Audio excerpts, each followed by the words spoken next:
Appointment to the PNP. Must be a citizen in the Philippines, a person with a good moral character, must all pass the psychiatric, psychological, physical, drug test to be considered by the PNP or any NAPOLCOM accredited government hospital. Possess formal baccalaureate degree from a recognized institution of learning. Must be eligible in accordance with the standard set by the Commission, NAPOLCOM Memorandum Circular Number 2008-003. Number 1, NAPOLCOM PNP Entrance Exam. Number 2, RA 11131, RA 60, RA 6506, Licensed Criminologist. Number 3, RA 1080, Bar and Board Exam of Baccalaureate Degree. Number 4, PD 907, Granting Civil Service Eligibility for Honor Graduates.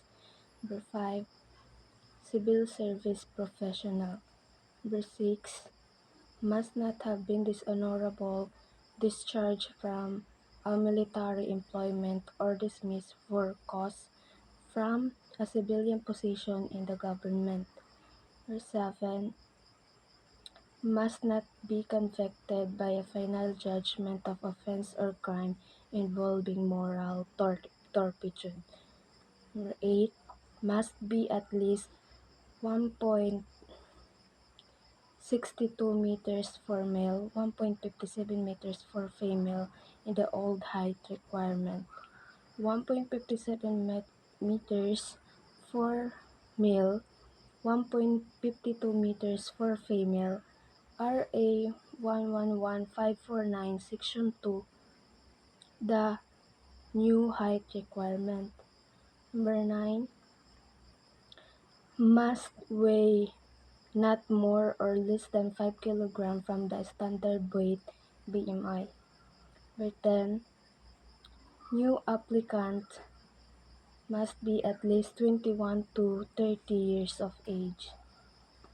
Next is the appointment under the waiver program. NAPOLCOM MC number 2007-009. Following order, first one is the age. Must be at least 20 or over 35 years of age. Second one is the height.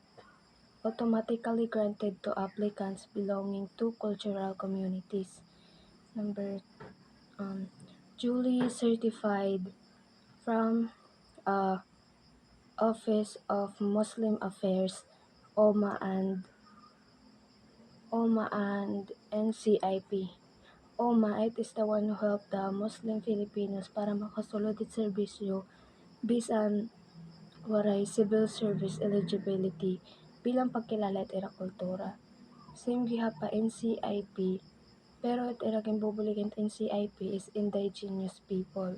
So purpose nira magkuanhin fair opportunity at mga willing magkuan ha magserbisyo ha gobyerno bisan man konti kang diin or anat ira kultura. So the next is the wait. Reasonable time not exceeding 6 months to comply. Temporary appointment. So, next, factors to be considered in the grant of waivers. Number 1, outstanding accomplishments or position in the field in the of the special skills in law enforcement, police work, martial arts, marksmanship. Number 2, special talents in the field of sports, music, and others. Number 3, experience or training in the forensic science and other technical services.